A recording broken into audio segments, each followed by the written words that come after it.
এই গরমের মধ্যে রান্না করে ঘেমে একেবারে শেষ। কিন্তু তবুও পরিবারের জন্য রান্না করতে ভালো লাগে, তাই না? আলহামদুলিল্লাহ। খুব সুন্দরভাবে রোজাগুলো রাখতে পেরেছি, ঠিকঠাকভাবে সিয়াম সাধনা করতে পেরেছি। আবারও আলহামদুলিল্লাহ। রোজা শেষ হয়ে গেল কিন্তু এখন প্রচুর গরম।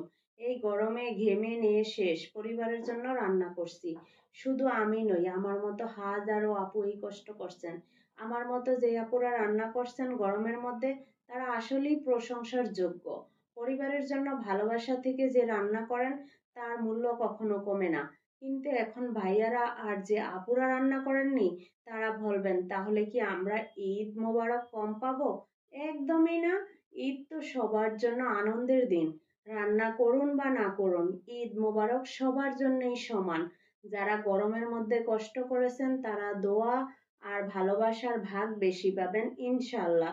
আর যারা রান্না করেননি তারাও কিন্তু আনন্দ ভাগাভাগি করে নিতে পারেন। বাজার করা, ঘর গোছানো, পরিবেশন করা, এগুলোও তো ভালোবাসারই অংশ। তাই ঈদের আনন্দ সবার জন্যই সমান। ঈদ মোবারক।